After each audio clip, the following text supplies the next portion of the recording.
어떻게 하면 빨리 이 코로나19의 이 상황을 멈추게 할 수 있을까?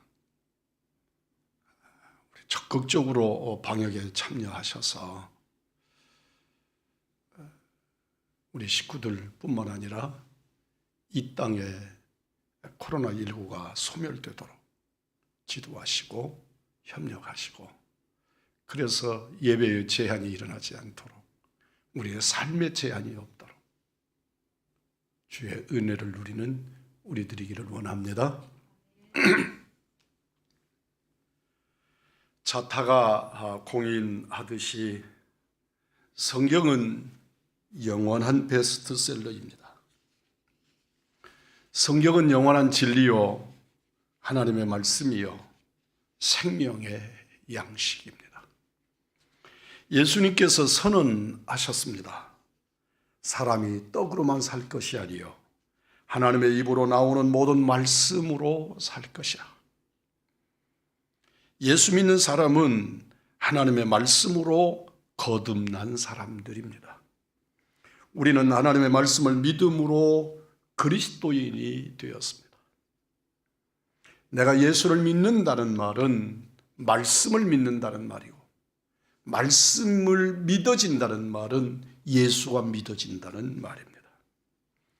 그리스도인은 하나님의 말씀을 먹고 마심으로 자라갑니다. 말씀을 멀리하면 영혼이 굶어서 결국은 우리의 신앙의 뿌리가 마르고 말 것입니다. 신앙의 성패는 내가 얼마나 하나님의 말씀과 끊임없이 지속적인 관계를 잘 유지하느냐에 달려 있습니다.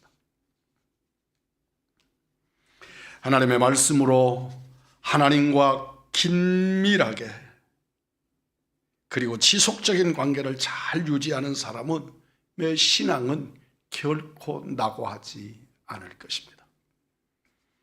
누구나 예수를 처음 믿으면 성경과 사랑에 빠지게 됩니다. 밤낮으로 성경을 읽고 말씀 듣기를 즐깁니다.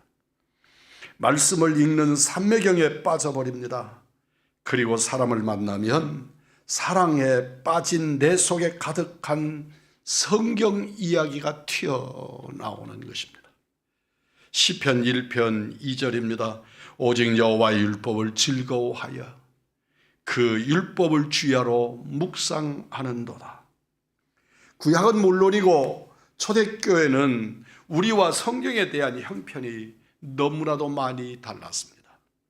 그 당시에는 활자 인쇄가 없었으므로 성경을 책으로 가진다는 것은 상상도 할 수 없었습니다. 성전 또는 회당에서 예배 드릴 때 제사장이 들려주는 말씀을 마음에 담고 그중 기억되는 말씀을 생각하며 묵상하는 것이 구약시대의 성도의 태도입니다. 초대교회 때도 예배 드릴 때 설교자가 들려주는 말씀을 귀에 담고 그 말씀을 간직하고 마음에 되새김질하여 묵상하면서 살았습니다. 초대교회 성도들은 마음에 담고 다니는 말씀에 익숙했지만 우리는 손에 들고 다니다가 이제는 핸드폰이나 패드에 성경을 담아 다닙니다. 북한에서 하나님의 말씀을 가질 수 없어서 그저 암송했던 성경 구절들을 노트에 쓰고, 그래서 불과 몇 절 안 되는 성경 말씀을 가지고 토굴에서, 지하에서, 산속에서 하나님 앞에 눈물 흘리며 예배하고 주님을 우러러보고, 우리는 무한히 이번 금요일 날 기도회 때 부목사님이 만들어준 찬송가 페이퍼를 보니까 1590장 그런 게 있었습니다. 복음성가까지를 포함한 그런 겁니다. 그런데 그게 책으로 만들어진 얘기니까 그렇지 실제로 이 땅에는 몇만 곡의 찬양곡들이 있을 겁니다. 발표된 것, 그러지 못한 것들을 포함하면 그럴 거란 말입니다. 그러나 북에 있는 우리의 동포들은, 북쪽에 있는 우리의 사랑하는 형제들은 자기들이 어려서 주일학교 다니면서 어머님에게 들었던, 아버지에게 들었던 찬송가 몇 절을 몇 개 머릿속에 기억하고 담아서 반복하고 녹음기처럼, 그러면서 눈물 흘리고 그러면서 은혜 받고 성경 몇 절 가지고. 사랑하는 성도 여러분, 진실로 누가 마음으로 성경을 즐거워하며 주야로 묵상하는 은혜가 더 크고 많겠습니까? 우리는 성경 66권 전설을 몇 권씩 가지고 있지만, 그러나 하나님의 말씀을 묵상하지 않고 말씀을 함께 하지 않는 이들과 불과 몇 구절의 말씀들, 설교자를 통해서 증거받은 그 몇 절의 말씀을 가지고 기억하고 암송하고, 그래서 그 말씀을 붙들고 살았던 초대교회 성도들의 모습들, 그 누가 더 진실하게 하나님의 말씀을 가슴에 담고 살았겠느냐고 묻는 겁니다. 필요할 때마다 바로 찾아서 기억할 필요 없이 읽으면 되기에 그 말씀을 주야로 묵상하고 마음에 담고 기억하려는 노력이 우리들에게 빈약합니다. 그러나 초대교회 성도들은 기억하지 않으면 말씀을 알 수가 없고 안 되고, 기억한 말씀 그 한 절을 묵상하지 않으면 말씀을 가까이 할 수가 없었습니다. 그들은 우리보다 한 걸음 더 앞선 더 깊은 말씀에 묵상을 하면서 살았습니다. 그들은 성경을 통째로 가질 수가 없었고, 그들이 가질 수 있는 것은 한 구절의 말씀이지만 그들은 그 말씀을 깊이 묵상함으로써 하나님의 거룩한 교제를 거듭하고 진실한 그리스도인으로 살 수 있었습니다. 우리가 말씀을 읽는 것이 중요합니다만 더 관심을 가져야 될 것은 그 말씀은 마음에 담고 즐거워하고 주야로 묵상하는 것입니다. 중요한 것은 우리가 하나님의 말씀을 마음에 담고 묵상하면 그 묵상 자체가 하나님과 우리와의 대화가 된다는 것입니다. 생각하는 것, 묵상하는 것은 일종의 언어 행위입니다. 다른 말로 바꾸면 묵상한다는 것은 마음으로 그 주님과 대화하는 것을 의미합니다. 성 어거스틴이 한 말입니다. 말씀을 마음에 담고 생각하는 것은 우리가 하나님과 직접 대화하는 것을 의미한다. 다시 합니다. 말씀을 마음에 담고 생각하는 것은 우리가 하나님과 직접 대화하는 것을 의미한다. 하나님을 생각하는 것이 하나님과의 대화입니다. 말씀 묵상을 통해 깨달은 것은 하나님께서 내게 주시는 음성으로 받습니다. 내가 말씀을 통해 깨닫는 그것이 주의 음성으로 내 심령에 들린다는 말씀입니다. 그래서 말씀을 묵상이 중요하고 귀한 것입니다. 하나님은 지금도 우리와 끊임없이 변함없이 대화하기를 원하십니다.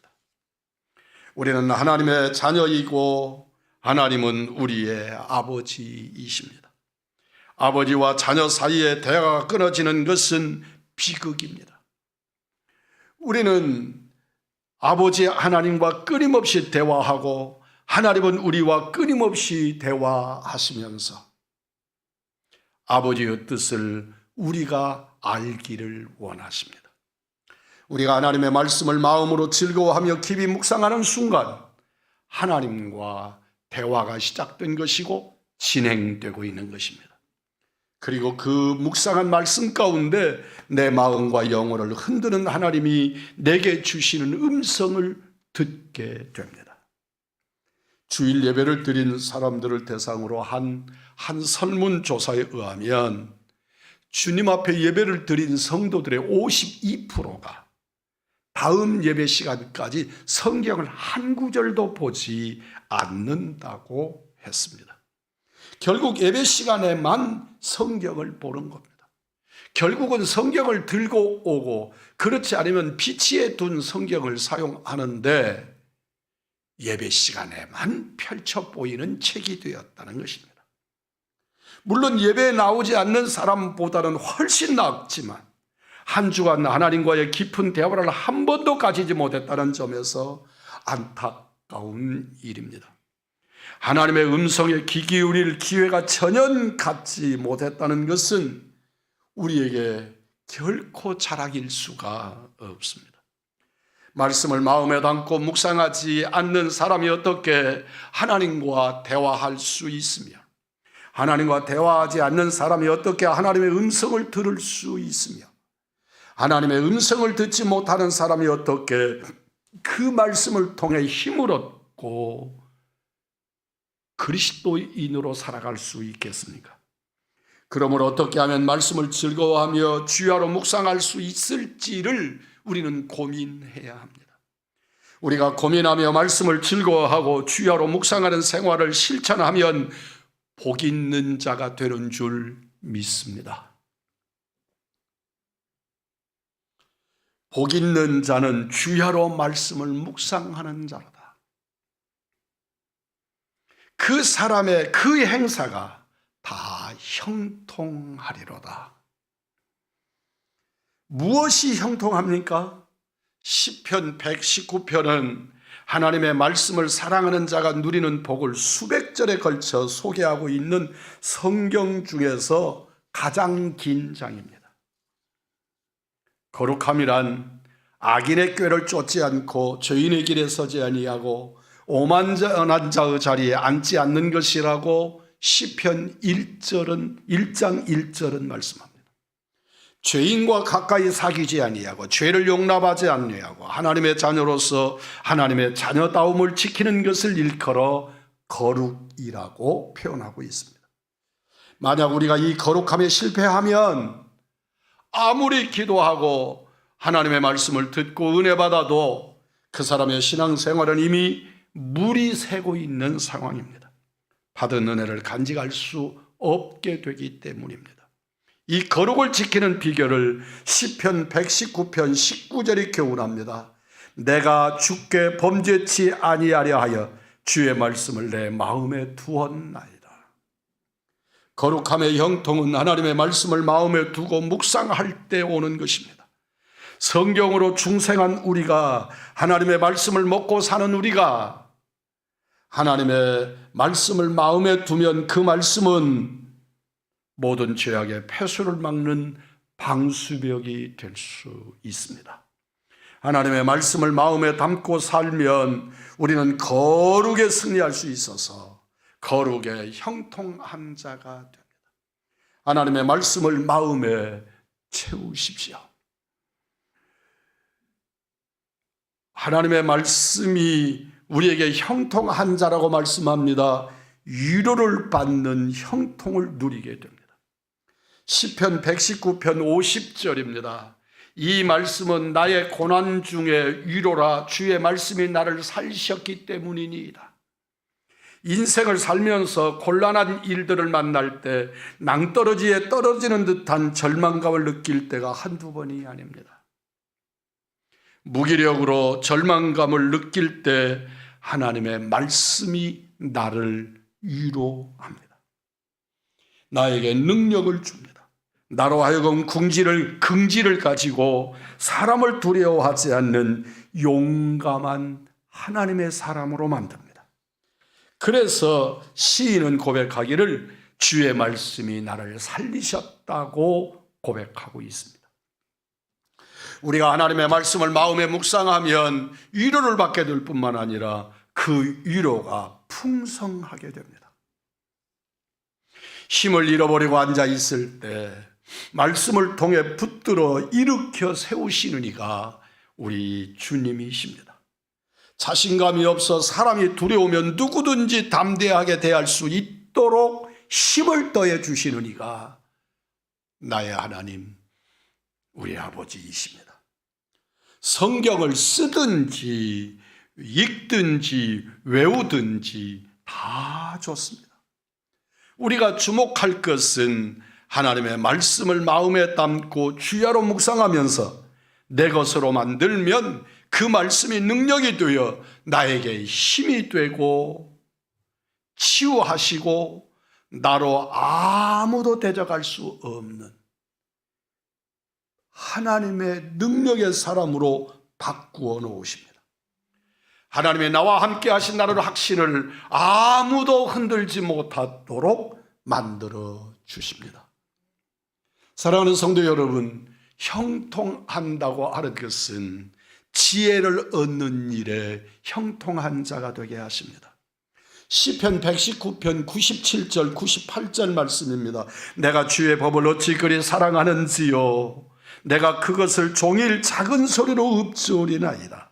주의 계명들이 항상 나와 함께하므로 그것들이 나를 원수보다 지혜롭게 하나이다. 우리가 살며 어느 기로에서 지혜가 없어 안타까울 때가 참으로 많습니다. 옳고 그름을 내 지혜로 판단할 수 없을 때 하나님이 주시는 지혜가 얼마나 절실한지 모릅니다. 아무리 찾아도 내 스스로 지혜를 찾지 못해 절망할 때 하나님의 지혜를 얻는 것이 우리가 사는 길입니다. 잠언 3장 18절입니다. 지혜는 그 얻은 자에게 생명나무라 지혜를 가진 자는 복되도다. 우리 한번 따라서 하십시다. 지혜는 그 얻은 자에게 생명나무라. 지혜를 가진 자는 복되도다. 잠언서 24장 3절입니다. 집을 지혜로 말미암아 건축되고 명철로 말미암아 견고하게 되며. 사랑하는 성도 여러분, 돈으로 집을 세우는 것이 아니라 집으로 지혜로 가정을 세운다고 말씀하는 겁니다. 보배처럼 값진 지혜는 하나님의 말씀을 통해서 얻게 되는 줄 믿습니다.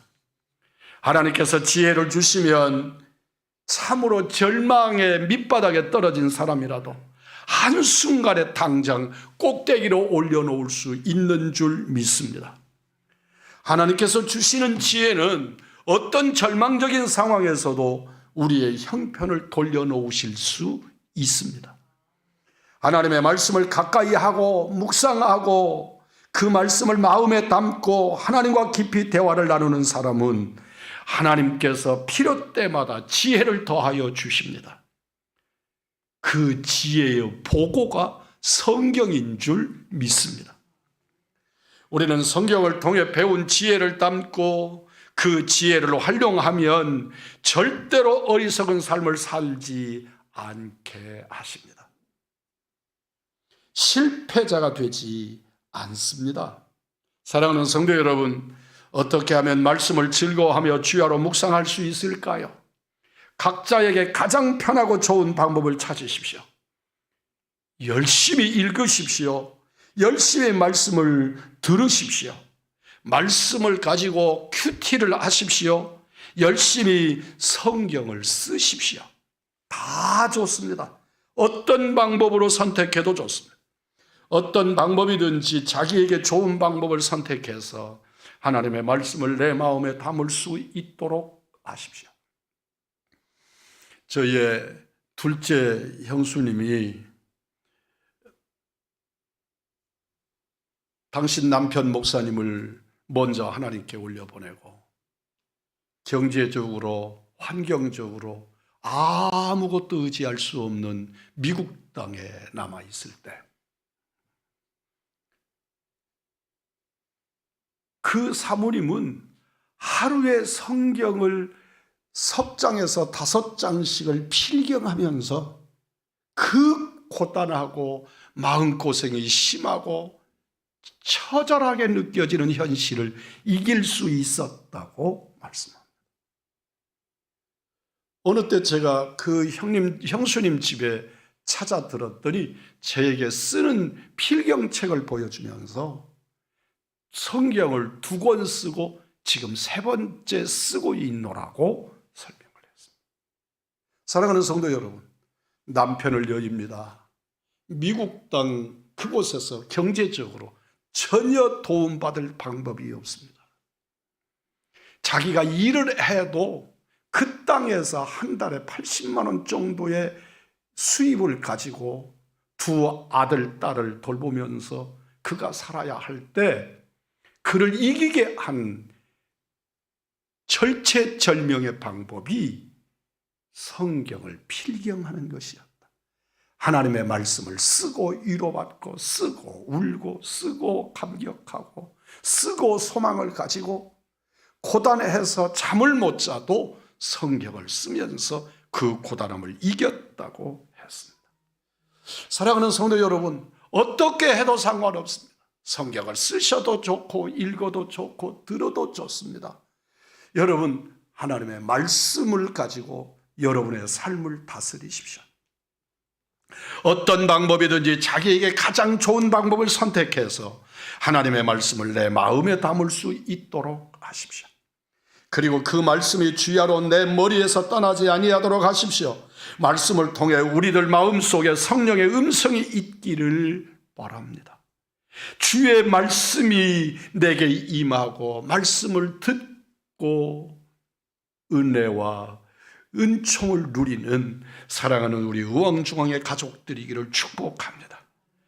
내가 왜 지금까지 하나님의 주시는 능력과 위로와 힘을 경험하지 못했는지, 눈앞이 캄캄하고 암담할 때 지혜의 말씀에 인도를 받지 못하고 살아왔는지 그 원인을 찾아보십시오. 내 마음에 하나님의 말씀이 비어 있었음을 깨닫게 될 것입니다. 하나님의 말씀을 가까이 하십시오. 날마다 그 말씀을 마음에 담고 묵상하십시오. 그 속에서 하나님의 음성을 듣게 될 것이고 듣게 되기를 축복합니다. 하나님의 음성을 듣는 여러분의 인생은 반드시 성공하는 인생이 될 것이고, 하나님의 말씀을 읽고 듣고 그 말씀을 묵상하며 은혜의 현장에 서 있는 하나님의 교회 성도 여러분의 일터는 하나님이 책임지시고 복되게 해주실 줄 믿습니다. 오늘 또 말씀에 더 가까이 가시는 우리들이 되기를 구하고 우리 구주 예수 그리스도의 이름으로 축복합니다. 존귀하신 거룩하신 아버지, 말씀을 즐거워하는 자의 복을 누리는 우리 우왕중왕의 성도들이 되기를 원합니다. 우리 우왕중왕의 귀한 이들이 되기를 원합니다. 진리의 성도들이 되기를 원합니다. 아버지여, 충만하게 하여 주시옵소서. 아버지여, 이 성경주일에, 아버지 하나님 대강절 세 번째 주일에 아버지 하나님의 말씀을 깊이 새기면서 더 가까이 주 안에서 발견되는 우리들 날마다 주님과 말씀을 나누며 교제하며 음성을 들을 줄 아는 신실한 믿음의 사람들이 되게 해 주옵소서. 우리 구주 예수 그리스도의 이름으로 축복하며 기도하옵나이다. 아멘.